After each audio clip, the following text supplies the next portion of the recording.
कभी कभी इंसान किसी औरत को पाने की कोशिश नहीं करता, बल्कि वो औरत खुद उसे अपने जाल में खींच रही होती है।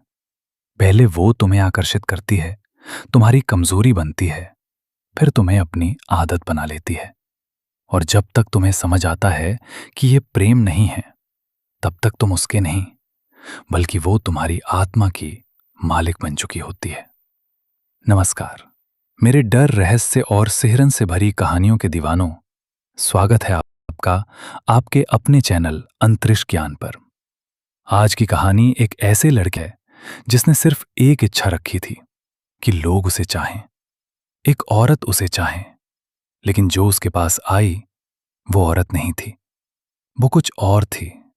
कुछ ऐसा जो इंसान को प्यार नहीं करता, बल्कि उसे धीरे धीरे खत्म करता है।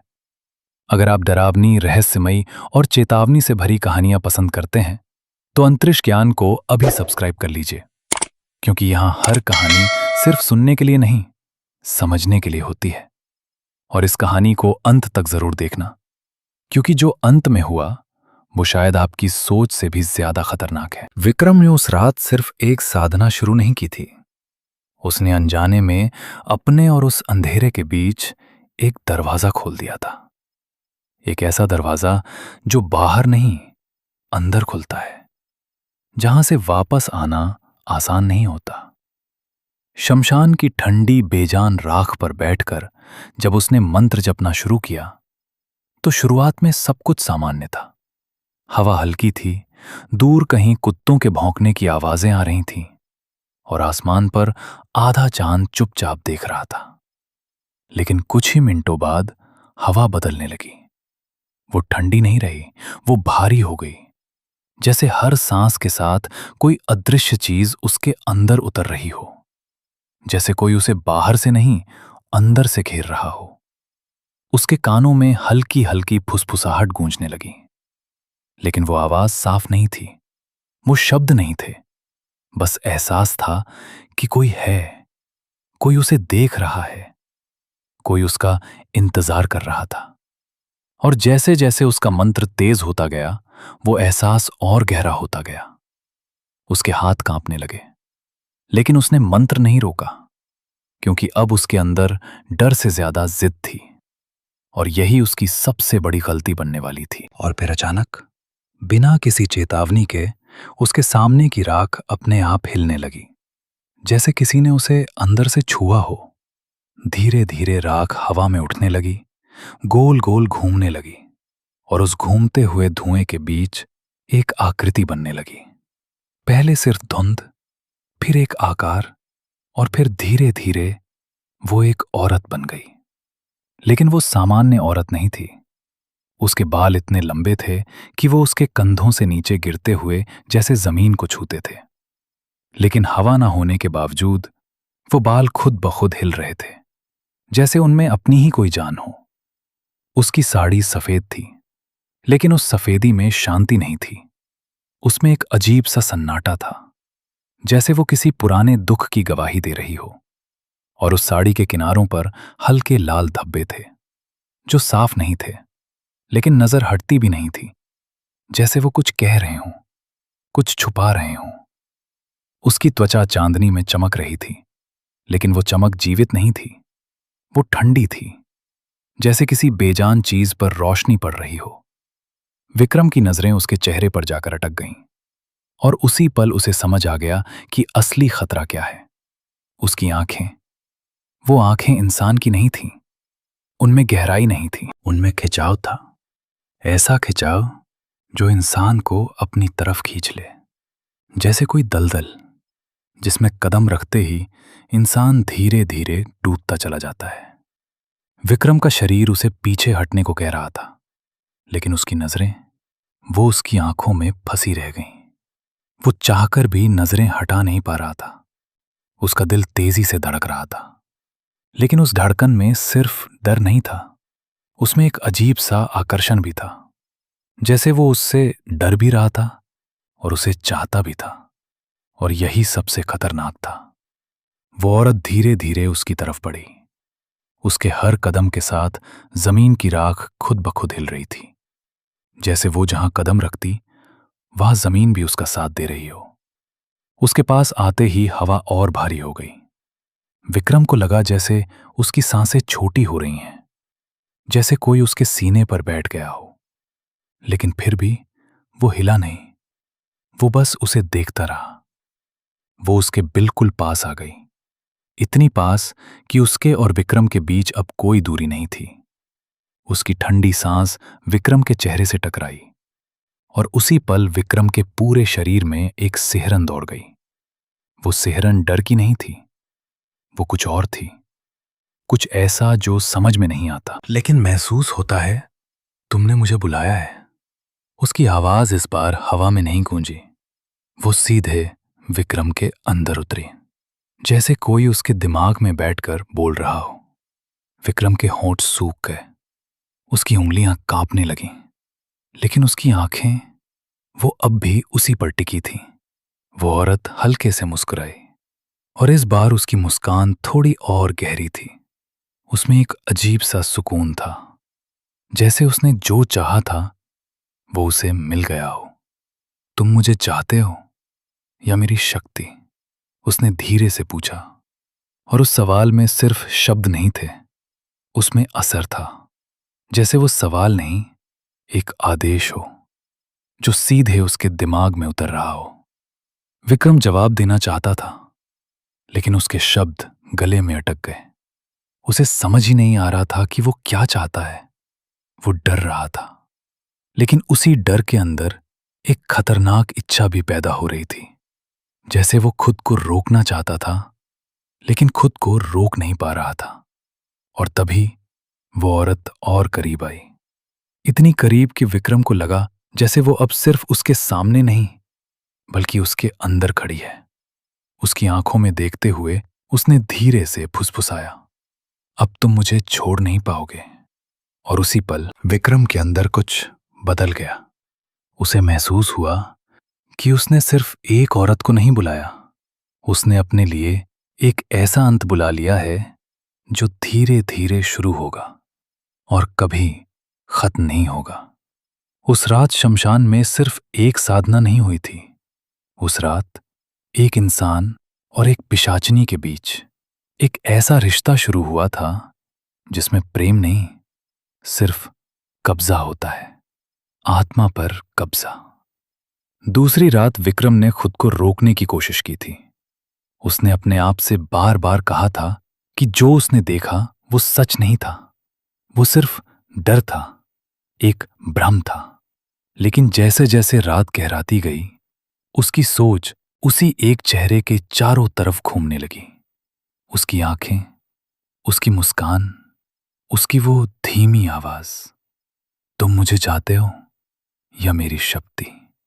ये शब्द उसके अंदर ऐसे गूंज रहे थे जैसे कोई बाहर नहीं, बल्कि उसके भीतर बैठकर उन्हें दोहरा रहा हो। और धीरे धीरे वो डर जो पहली रात उसके अंदर था बदलने लगा। वो एक खिंचाव बन गया, एक ऐसी चाह जिसे वो समझ नहीं पा रहा था, लेकिन उससे दूर भी नहीं जा पा रहा था। उसे लगने लगा जैसे वो खुद फैसला नहीं ले रहा, बल्कि कोई और उसके फैसले ले रहा है, कोई अदृश्य ताकत जो उसे फिर उसी रास्ते पर भेज रही है। और आखिरकार आधी रात के बाद विक्रम फिर उसी शमशान की तरफ चल पड़ा। इस बार उसके कदमों में डर नहीं था, लेकिन शांति भी नहीं थी। उसमें एक अजीब सी बेचैनी थी, जैसे वो किसी से मिलने जा रहा हो, किसी ऐसी चीज से जिससे वो डरता भी है और उसे चाहता भी है। शमशान पहुंचते ही उसे महसूस हुआ कि आज की खामोशी अलग है। हवा शांत थी, लेकिन उस शांति में एक दबाव था, जैसे कोई तूफान बस आने ही वाला हो। उसने कांपते हाथों से फिर वही दीपक जलाए, मंत्र शुरू किया। लेकिन इस बार मंत्र के बीच में ही उसे एहसास हो गया कि वो अकेला नहीं है। उसे देखने की जरूरत नहीं पड़ी, उसे महसूस हो गया कि वो आ चुकी है। जब उसने धीरे धीरे अपनी नजर उठाई, वो सामने खड़ी थी, लेकिन इस बार उसका रूप पहले से अलग था, ज्यादा स्पष्ट, ज्यादा सुंदर और कहीं ज्यादा खतरनाक। उसका चेहरा अब डर और आकर्षण का मिश्रण नहीं था, वो पूरी तरह आकर्षण बन चुका था। जैसे अब उसे डराने की जरूरत ही नहीं रही, क्योंकि अब वो उसे खींच सकती थी। उसकी आंखें पहले से ज्यादा गहरी थीं और उनमें एक अजीब सी चमक थी, जैसे वो सिर्फ देख नहीं रही, बल्कि उसके अंदर उतर रही हो, उसे पढ़ रही हो, उसे समझ रही हो और उसी हिसाब से उसे बदल रही हो। वो धीरे धीरे उसके चारों तरफ घूमने लगी। उसके कदमों की कोई आवाज नहीं थी, लेकिन उसकी मौजूदगी हर तरफ थी, जैसे वो सिर्फ एक जगह नहीं, बल्कि हर दिशा में हो। उसकी उंगलियां हवा में चल रही थीं, लेकिन विक्रम को साफ महसूस हो रहा था कि वो उसे छू रही है। उसकी गर्दन पर, उसके कंधे पर, उसके चेहरे के पास। बिना छुए भी उसका स्पर्श इतना असली था कि उसका शरीर खुद ब खुद ढीला पड़ने लगा। उसकी सांसें भारी होने लगीं और उसका मन जैसे धीरे धीरे उसके नियंत्रण से बाहर जा रहा था। तुम वापस आ गए। उसकी आवाज इस बार और मुलायम थी और कहीं ज्यादा गहरी, जैसे वो सिर्फ सुनाई नहीं दे रही, बल्कि अंदर तक उतर रही हो। मुझे पता था तुम आओगे। उस एक वाक्य में ऐसा यकीन था, जैसे ये सब पहले से तय था। जैसे विक्रम का यहां आना उसका फैसला नहीं, बल्कि उसका आदेश था। विक्रम कुछ बोलना चाहता था, लेकिन उसके शब्द जैसे उसके अपने नहीं रहे। उसका गला सूख गया, उसकी सोच उलझ गई। वो सिर्फ उसे देख रहा था और हर पल के साथ उसका आकर्षण बढ़ता जा रहा था। वो उसके सामने आकर रुक गई। इस बार उसने दूरी नहीं रखी। उसकी आंखें सीधी विक्रम की आंखों में टिक गईं और इस बार विक्रम ने नजरें हटाने की कोशिश भी नहीं की, क्योंकि अब वो हटाना चाहता ही नहीं था। तुम मुझे चाहते हो, उसने धीरे से कहा, जैसे वो उसकी सोच को पढ़ रही हो, जैसे वो उसके अंदर बैठकर बोल रही हो। और मैं तुम्हें वो दूंगी जो इस दुनिया की कोई औरत नहीं दे सकती। उसकी आवाज अब सिर्फ शब्द नहीं थी, वो असर थी। वो धीरे धीरे उसके दिमाग पर छा रही थी, उसकी सोच को बदल रही थी, उसकी इच्छा को अपने हिसाब से मोड़ रही थी। वो और करीब आई, इतनी करीब कि अब उनके बीच कोई दूरी नहीं बची थी। विक्रम को लगा जैसे उसका शरीर वहीं खड़ा है, लेकिन उसका मन अब उसके पास नहीं है। वो उसकी सांसों को महसूस कर रहा था, उसकी ठंडक, उसकी मौजूदगी, और उसी के साथ एक अजीब सी गर्मी भी जो उसके अंदर उठ रही थी। लेकिन वो गर्मी सुख देने वाली नहीं थी, वो धीरे धीरे जलाने वाली थी, जैसे कोई अंदर ही अंदर उसे खत्म कर रहा हो। बस एक बार खुद को छोड़ दो, उसने उसके कान के पास फुसफुसाया, और उस एक फुसफुसाहट ने विक्रम के अंदर की आखिरी दीवार को भी हिला दिया। उसकी आंखें धीरे धीरे बंद होने लगीं, उसका शरीर ढीला पड़ने लगा, जैसे वो खुद को छोड़ रहा हो, जैसे वो अब उसका हो रहा हो, जैसे वो हार रहा हो। लेकिन उसी पल उसके अंदर कहीं बहुत गहराई से एक बहुत हल्की, बहुत कमजोर आवाज उठी, इतनी धीमी कि सुनाई भी मुश्किल से दे, लेकिन सच्ची, ये तुम नहीं हो। और उसी एक पल में विक्रम की आंखें खुल गईं। उसने जैसे खुद को झटका दिया और जोर से मंत्र दोहराया। उसकी आवाज कांप रही थी, टूट रही थी, लेकिन वो बोल रहा था, वो लड़ रहा था, खुद से, उससे, उस असर से जो उस पर छा रहा था।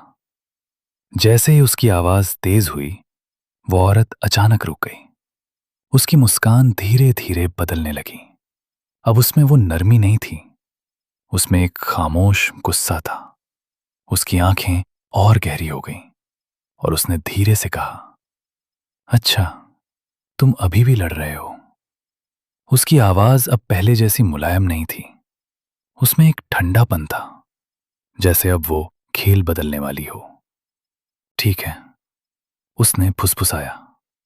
अब मैं तुम्हें बाहर नहीं, अंदर मिलूंगी। और उसी पल वो गायब हो गई, बिना किसी आवाज के, बिना किसी निशान के।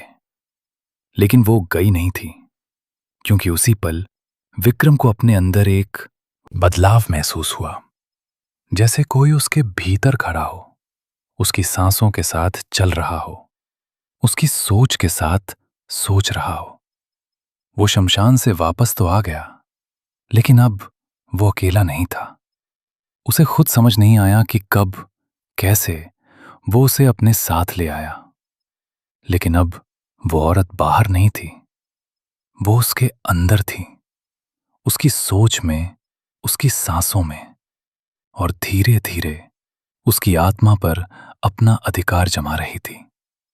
तीसरी रात आने से पहले ही विक्रम समझ चुका था कि अब यह खेल सिर्फ शमशान तक सीमित नहीं रहा। दिन में भी उसकी हालत बदलने लगी थी। उसकी आंखें लाल रहती, चेहरा पीला, और सबसे खतरनाक बात, उसका दिमाग अब उसका अपना नहीं रहा था। वो लोगों से बात करता, लेकिन बीच बीच में अचानक चुप हो जाता, जैसे किसी और की बात सुन रहा हो, जैसे कोई उसके अंदर बैठकर उससे बात कर रहा हो। और सबसे ज्यादा डर उसे तब लगा जब पहली बार उसने उसे जागते हुए नहीं, बल्कि सोते हुए देखा। उस रात वो अपने घर में था, दरवाजा बंद, खिड़कियां बंद, सब कुछ सामान्य। लेकिन जैसे ही उसने आंखें बंद की, उसे महसूस हुआ कि वो फिर उसी शमशान में खड़ा है। बिना वहां गए, बिना चले, वो वहीं था। वही राख, वही सन्नाटा, वही ठंडी हवा, और उसके सामने वो खड़ी थी।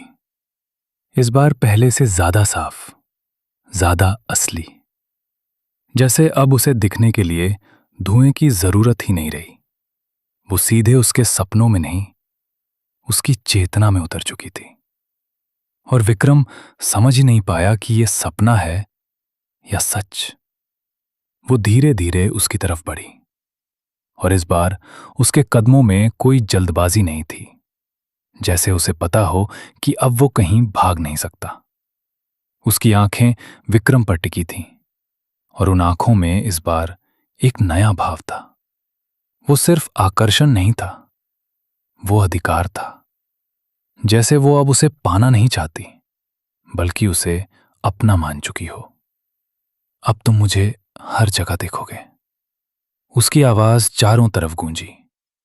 लेकिन विक्रम को साफ महसूस हुआ कि वो आवाज बाहर नहीं, उसके अंदर से आ रही है, जागते हुए भी और सोते हुए भी। और जैसे ही उसने ये कहा, उसने अपना हाथ आगे बढ़ाया। उसका हाथ विक्रम के चेहरे को छू गया, और उस एक स्पर्श ने विक्रम के पूरे शरीर को जकड़ लिया। वो हिल नहीं पाया, बोल नहीं पाया। उसकी सांसें तेज हो गईं, लेकिन उसका शरीर जैसे किसी और के नियंत्रण में था। वो उसे महसूस कर रहा था, उसकी उंगलियों की ठंडक, उसकी सांसों की नजदीकी, और उसी के साथ एक अजीब सी गर्मी जो उसके अंदर उठ रही थी। लेकिन वो गर्मी सुख नहीं दे रही थी, वो उसे तोड़ रही थी, जैसे कोई धीरे धीरे उसके अंदर घुस रहा हो, उसकी चेतना को अपने अंदर खींच रहा हो। तुम मुझे चाहते हो, उसने उसके कान के पास फुसफुसाया। और इस बार विक्रम ने जवाब नहीं दिया, क्योंकि वो जवाब देना चाहता ही नहीं था। वो बस उसे महसूस करना चाहता था, वो खुद को छोड़ देना चाहता था। और यही वो पल था जब उसने पहली बार खुद को उसके हवाले कर दिया। उसकी आंखें बंद हो गईं, उसका शरीर पूरी तरह ढीला पड़ गया, और वो औरत उसके और करीब आ गई, इतनी करीब कि अब उनके बीच कोई दूरी नहीं बची थी। जैसे वो दो अलग शरीर नहीं, बल्कि एक ही अस्तित्व बनते जा रहे हों। और तभी अचानक दृश्य बदल गया। विक्रम ने खुद को अपने ही कमरे में देखा, लेकिन वो अकेला नहीं था। वो औरत उसके पीछे खड़ी थी, लेकिन इस बार वो धुएं या छाया में नहीं थी, वो पूरी तरह असली थी। उसके बाल उसके कंधों पर गिर रहे थे। उसकी उंगलियां धीरे धीरे विक्रम के सीने पर चल रही थीं और उसकी आंखें अब और गहरी हो गई थीं, जैसे वो सिर्फ देख नहीं रही बल्कि उसे अंदर से पकड़ रही हो। अब तुम मेरे हो, उसने धीरे से कहा, और इस बार उसकी आवाज में कोई सवाल नहीं था, वो एक फैसला था। विक्रम कुछ बोलना चाहता था, लेकिन उसकी आवाज नहीं निकली, क्योंकि अब उसकी आवाज भी उसकी नहीं रही थी। उसने अपने हाथ उठाने की कोशिश की, लेकिन वो नहीं उठे। उसका शरीर अब उसके आदेश नहीं मान रहा था। वो सिर्फ खड़ा था और वो औरत उसके चारों तरफ घूम रही थी, जैसे वो उसे जांच रही हो, जैसे वो देख रही हो कि अब उसमें कितना हिस्सा बचा है जो उसका नहीं है। और तभी उसने धीरे धीरे विक्रम के कान के पास आकर कहा, अब तुम मुझे अपने अंदर महसूस करोगे। और अगले ही पल विक्रम को लगा जैसे कुछ उसके अंदर उतर गया। कोई चीज, कोई मौजूदगी, कोई ठंडी परछाई। उसकी सांस रुक गई, उसकी आंखें खुल गईं और वो अचानक बिस्तर पर उठकर बैठ गया। वो अपने कमरे में था, सब कुछ सामान्य था, लेकिन उसका दिल जोर जोर से धड़क रहा था। उसका शरीर पसीने से भीगा हुआ था और सबसे डरावनी बात, वो अकेला नहीं था, क्योंकि उसे साफ महसूस हो रहा था कि कोई उसके अंदर खड़ा है, कोई जो उसकी सांसों के साथ सांस ले रहा है, उसकी सोच के साथ सोच रहा है और धीरे धीरे उसकी आत्मा पर अपना अधिकार जमा रहा है। उस रात के बाद विक्रम सोया नहीं, क्योंकि अब उसे डर सपनों से नहीं था। उसे डर इस बात का था कि वो अब जागते हुए भी उससे दूर नहीं जा सकता। उस रात के बाद विक्रम की जिंदगी खत्म होने की शुरुआत हो चुकी थी, लेकिन ये अंत अचानक नहीं था, ये धीरे धीरे था। इतना धीमा कि उसे खुद समझ नहीं आ रहा था कि वो कब अपने ऊपर से नियंत्रण खो रहा है। सुबह जब वो उठा तो सब कुछ सामान्य लग रहा था। कमरा वही, दीवारें वही, शरीर भी वही। लेकिन जैसे ही उसने आईने के सामने कदम रखा, उसे एक अजीब सा एहसास हुआ, जैसे वो खुद को नहीं बल्कि किसी और को देख रहा हो। उसने कुछ सेकंड तक अपने चेहरे को घूरा। उसकी आंखें, उसकी त्वचा, सब कुछ वही था, लेकिन उसके अंदर एक बेचैनी उठने लगी। उसने अपनी आंखों में गहराई से देखा और उसी पल उसकी सांस अटक गई, क्योंकि उसे लगा जैसे उसकी आंखों के पीछे कोई और खड़ा है, जैसे वो आंखें सिर्फ देखने का जरिया नहीं बल्कि किसी और की मौजूदगी का दरवाजा बन चुकी हैं। वो पीछे हटना चाहता था, लेकिन उसके पैर जैसे जमीन में धंस गए और फिर बहुत हल्के से, बिना किसी आवाज के, उसके होठों पर एक मुस्कान आई। लेकिन वो मुस्कान उसकी नहीं थी, क्योंकि वो मुस्कुराना ही नहीं चाहता था। फिर भी आईने में उसका चेहरा मुस्कुरा रहा था, एक टेढ़ी, खामोश, डरावनी मुस्कान, जैसे कोई अंदर बैठकर उसके चेहरे को चला रहा हो। उस पल विक्रम का गला सूख गया। उसने जल्दी से आईने से नजरें हटा लीं, लेकिन अब वो सच से भाग नहीं सकता था, क्योंकि जो उसने देखा था वो भ्रम नहीं था, वो शुरुआत थी। दिन बीतने लगे, लेकिन हर दिन के साथ उसकी हालत और बिगड़ने लगी। अब उसके अंदर एक अजीब सा संघर्ष शुरू हो चुका था, एक ऐसा संघर्ष जिसमें कोई आवाज नहीं थी, कोई चीख नहीं थी, लेकिन फिर भी सब कुछ टूट रहा था। कभी उसका हाथ अपने आप हिल जाता, जैसे किसी ने उसे पकड़कर उठाया हो। कभी वो अचानक कुछ बोल देता, ऐसे शब्द जो उसने सोचे भी नहीं होते। और जब वो बोलता तो उसे खुद अपनी आवाज अजनबी लगती, जैसे वो खुद नहीं, कोई और उसके अंदर से बोल रहा हो। कई बार वो लोगों के बीच खड़ा होता, लेकिन उसका ध्यान कहीं और होता, जैसे वो किसी और दुनिया में चला जाता। और उस दौरान उसके चेहरे पर वही मुस्कान आ जाती, वही ठंडी टेढ़ी मुस्कान जो आईने में दिखी थी। लोग उससे बचने लगे, क्योंकि अब उसके अंदर कुछ ऐसा था जो इंसान जैसा नहीं था। लेकिन सबसे खतरनाक बदलाव उसकी इच्छाओं में आया। पहले वो सिर्फ चाहता था कि लोग उसे पसंद करें, कि औरतें उसकी तरफ आकर्षित हों। लेकिन अब उसके अंदर जो चाह उठती थी वो अलग थी, वो गहरी थी, और सबसे ज्यादा डरावनी बात, वो उसकी अपनी नहीं थी। कई बार अचानक उसके अंदर एक तेज खिंचाव उठता, किसी को छूने का, किसी को अपने पास खींचने का। लेकिन वो खिंचाव इतना अजीब होता कि वो खुद डर जाता, क्योंकि वो उसे रोक नहीं पाता। जैसे कोई उसके अंदर से उसकी इच्छाओं को मोड़ रहा हो, उसे बदल रहा हो, उसे अपने हिसाब से बना रहा हो। और हर बार जब वो खुद को रोकने की कोशिश करता, वही एहसास, वही ठंडी मौजूदगी उसे फिर से पकड़ लेती, जैसे कोई कह रहा हो, अब तुम मेरे हो। एक रात जब वो अपने कमरे में अकेला बैठा था, चारों तरफ खामोशी थी, बाहर भी, अंदर भी। लेकिन उस खामोशी में भी एक दबाव था, जैसे कुछ होने वाला हो, जैसे कुछ पहले से मौजूद हो। उसने अपनी आंखें बंद की, और उसी पल उसे महसूस हुआ कि वो अकेला नहीं है। उसके ठीक पीछे कोई खड़ा है। उसकी सांस उसके कान के पास महसूस हो रही थी, ठंडी, बहुत ठंडी, जैसे किसी बर्फीली चीज ने उसकी गर्दन को छू लिया हो। उसका शरीर जम गया। वो मुड़ना चाहता था, लेकिन वो हिल नहीं पाया। और तभी उसके कान के पास वही आवाज आई, धीमी, गहरी, और इस बार पहले से ज्यादा साफ। अब तुम मुझे रोक नहीं सकते। उसका दिल जोर जोर से धड़कने लगा। उसने पूरी ताकत से खुद को घुमाने की कोशिश की, लेकिन जैसे ही वो मुड़ा, पीछे कोई नहीं था। कमरा खाली था।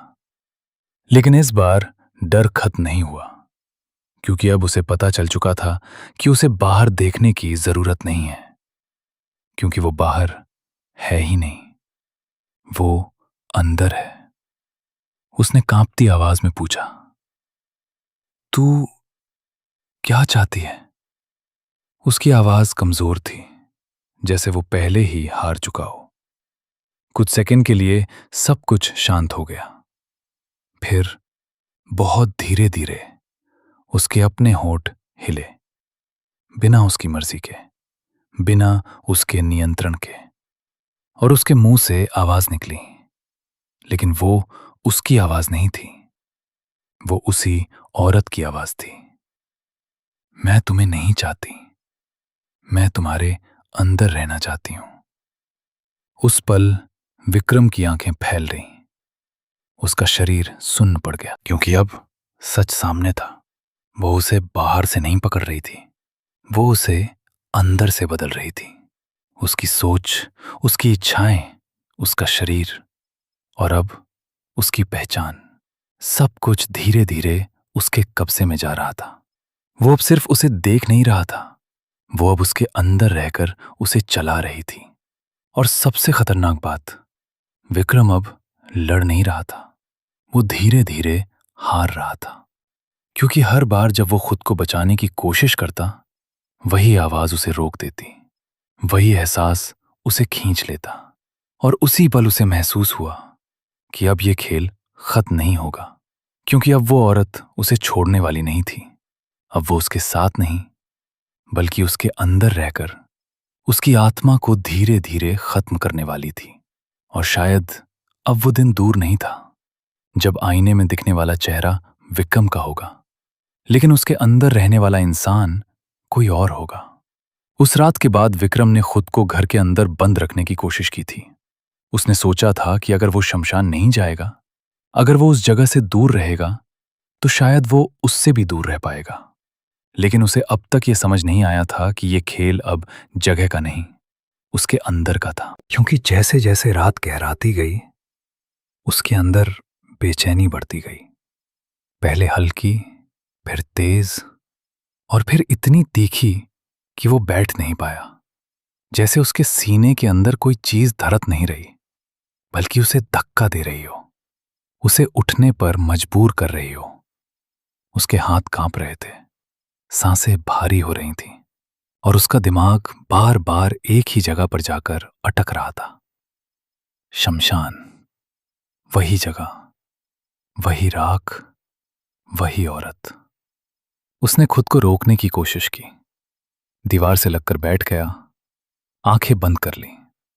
लेकिन जैसे ही उसने खुद को शांत करने की कोशिश की, उसके अंदर वही आवाज गूंजी। इस बार पहले से ज्यादा साफ, ज्यादा गहरी, और कहीं ज्यादा खतरनाक। भागकर कहां जाओगे?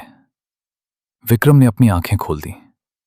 उसका दिल तेजी से धड़क रहा था। उसने चारों तरफ देखा, कोई नहीं था। लेकिन इस बार डर नहीं था, क्योंकि अब उसे पता था कि वो बाहर नहीं है, वो उसके अंदर है।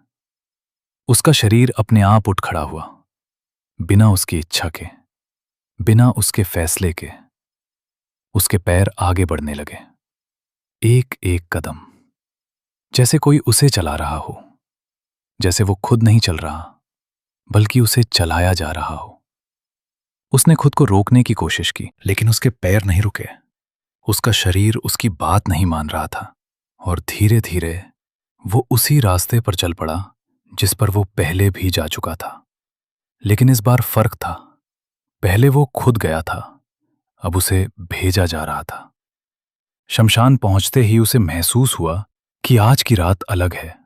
हवा बिल्कुल शांत थी, लेकिन उस शांति में एक अजीब सा दबाव था, जैसे पूरी जगह किसी चीज का इंतजार कर रही हो, जैसे सब कुछ पहले से तय हो, जैसे कोई अंतिम फैसला होने वाला हो। उसके कदम खुद ब खुद उस जगह तक पहुंच गए जहां उसने पहली रात साधना शुरू की थी, और बिना सोचे, बिना रुके, वो वहीं बैठ गया। उसके हाथ अपने आप दीपक जलाने लगे, मंत्र उसके मुंह से निकलने लगे। लेकिन इस बार वो मंत्र वो नहीं बोल रहा था, वो उसके अंदर से बुलवाए जा रहे थे। और उसी पल उसे समझ आ गया कि अब वो साधना नहीं कर रहा, अब वो खुद साधना बन चुका है। और फिर अचानक हवा भारी हो गई, राख अपने आप उड़ने लगी, और उसके सामने वो फिर से प्रकट हुई। लेकिन इस बार उसका रूप पहले जैसा नहीं था। वो अब सिर्फ सुंदर नहीं थी, वो सिर्फ डरावनी भी नहीं थी, वो दोनों का संगम थी। उसका आधा चेहरा पहले जैसा मोहक था, और आधा चेहरा काला, जला हुआ। आंखें गहरी, लेकिन उनमें अब चमक नहीं थी, उनमें आग थी। उसकी मुस्कान अब सुकून नहीं देती थी, वो डर पैदा करती थी। लेकिन फिर भी उससे नजर हटाना मुश्किल था, क्योंकि वो अब सिर्फ दिखाई नहीं दे रही थी, वो असर कर रही थी। वो धीरे धीरे विक्रम की तरफ बढ़ी, और इस बार विक्रम ने पीछे हटने की कोशिश भी नहीं की, क्योंकि अब उसके अंदर बचा ही क्या था जो खुद को बचाता। वो उसके बिल्कुल सामने आकर खड़ी हो गई, उसकी आंखें सीधे उसकी आंखों में। और इस बार विक्रम को लगा जैसे वो उसके अंदर झांक नहीं रही, बल्कि उसके अंदर खड़ी है। जैसे वो अब बाहर नहीं, पूरी तरह उसके भीतर समा चुकी है।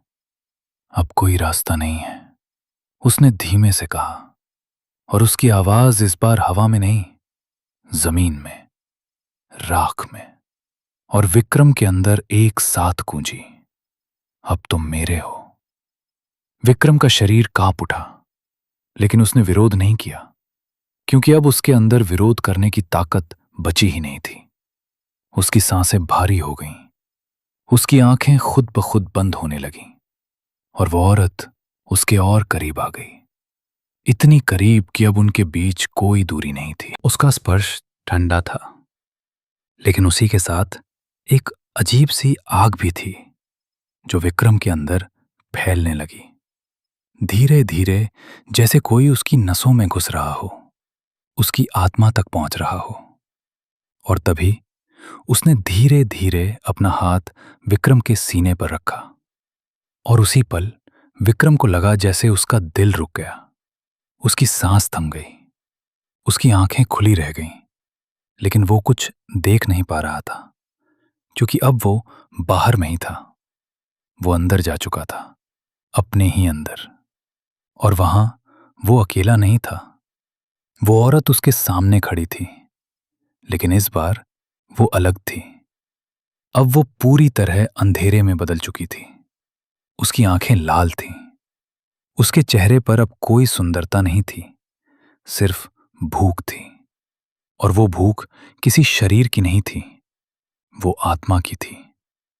अब तुम मेरे हो, उसने फिर कहा। और इस बार उसकी आवाज में कोई शक नहीं था, वो एक फैसला था। और उसी पल विक्रम ने महसूस किया कि उसके अंदर जो आखिरी हिस्सा उसका था, वो भी खत्म हो गया। उसकी सांसें रुक गईं, उसका शरीर वहीं बैठा रहा, लेकिन उसके अंदर अब विक्रम नहीं था। अब वहां सिर्फ वो थी। शमशान की राख उस रात गवाह बनी, एक इंसान के अंत की और एक पिशाचनी के पूर्ण अधिकार की। और उस रात के बाद गांव में किसी ने विक्रम को वैसे कभी नहीं देखा, क्योंकि जो वापस आया था वो विक्रम था ही नहीं। उस रात के बाद गांव में सब कुछ सामान्य दिखता था। सूरज पहले की तरह उगता था, लोग अपने काम पर जाते थे, बच्चे खेलते थे। लेकिन एक चीज बदल चुकी थी, और वो बदलाव इतना खामोश था कि किसी को तुरंत समझ नहीं आया। विक्रम वापस तो आ गया था, वही चेहरा, वही शरीर, वही चाल, लेकिन जो उसके अंदर था वो अब इंसान नहीं था। उसकी आंखों में अब वो पुरानी झिझक नहीं थी, वो डर नहीं था।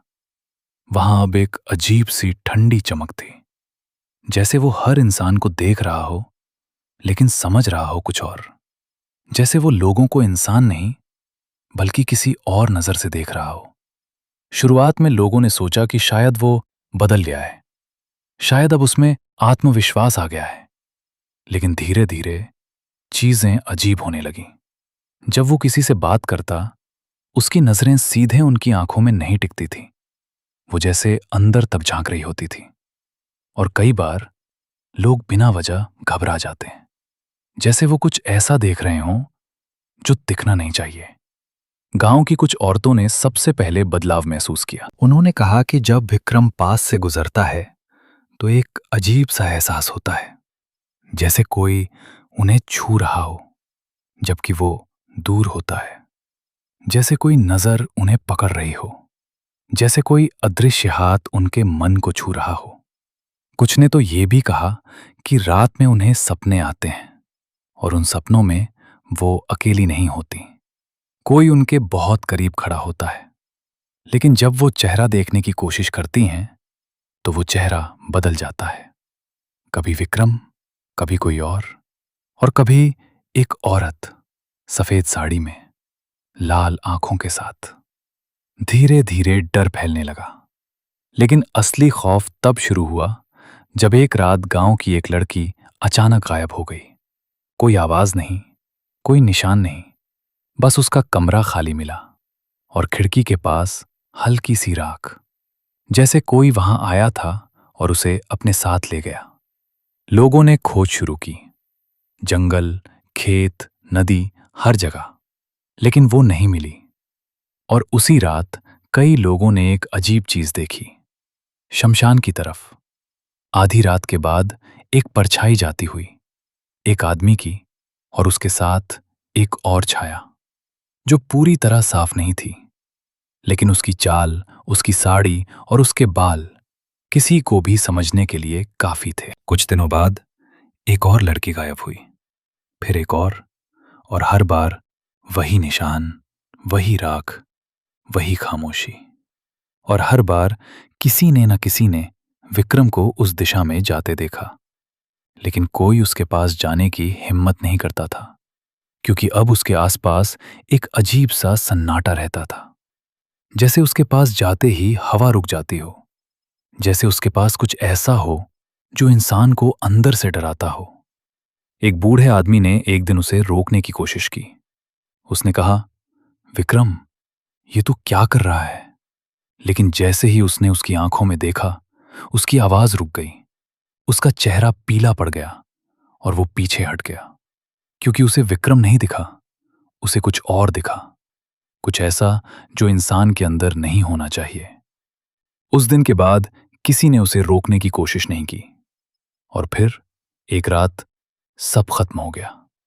आधी रात थी, पूरा गांव सो रहा था, और अचानक शमशान की तरफ से एक चीख गूंजी, इतनी भयानक कि हर कोई जाग गया। लोग डरते डरते वहां पहुंचे, और जो उन्होंने देखा वो किसी ने पहले कभी नहीं देखा था। जमीन पर राख फैली थी, हवा भारी थी, और बीच में विक्रम खड़ा था। लेकिन वो अकेला नहीं था, उसके पीछे एक औरत खड़ी थी, पूरी तरह साफ, सफेद साड़ी, लंबे बाल, लाल आंखें, और उसके चेहरे पर एक संतुष्टि, जैसे उसने अपना काम पूरा कर लिया हो। विक्रम की आंखें खाली थीं, उसका शरीर सीधा खड़ा था, लेकिन उसमें जान नहीं थी, जैसे वो सिर्फ एक खोल हो, एक शरीर जिसे कोई और चला रहा हो। और फिर धीरे धीरे उसने लोगों की तरफ देखा, और उसके होंठ हिले, लेकिन आवाज उसकी नहीं थी, वो उसी औरत की आवाज थी।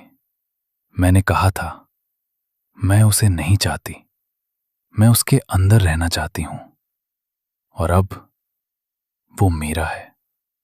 उसके बाद हवा अचानक तेज हो गई, राख उड़ने लगी, और अगले ही पल विक्रम का शरीर वहीं गिर पड़ा, जैसे उसमें से सारी जान निकल गई हो। लोग दौड़े, लेकिन जब उन्होंने उसे उठाया तो वो सिर्फ एक खाली शरीर था। आंखें खुली हुई, लेकिन उनमें कोई इंसान नहीं था। और उसके पीछे वो औरत धीरे धीरे धुएं में बदल गई। लेकिन वो गई नहीं थी, क्योंकि उस रात के बाद गांव की कई औरतों ने एक ही सपना देखा। कोई उनके पास खड़ा है, ठंडी सांस, धीमी आवाज, और वो कह रही है, अब अगला कौन है? और शायद ये कहानी यहीं खत्म नहीं होती, क्योंकि अगर कभी रात के सन्नाटे में तुम्हें भी लगे कि कोई तुम्हारे बहुत करीब खड़ा है, तो याद रखना, वो तुम्हें देखने नहीं आई, वो तुम्हारे अंदर आने आई है। अगर आपको ये कहानी डरावनी लगी हो तो वीडियो को लाइक जरूर करें, और कमेंट्स में बताएं आपको सबसे ज्यादा खौफनाक हिस्सा कौन सा लगा। और अगर आप ऐसी ही रहस्यमयी, खतरनाक और सच्चाई से जुड़ी कहानियां सुनना चाहते हैं तो अंतरिक्ष ज्ञान को अभी सब्सक्राइब कर लीजिए, क्योंकि यहां हर कहानी सिर्फ डराती नहीं, बल्कि आपको सच से मिलवाती है।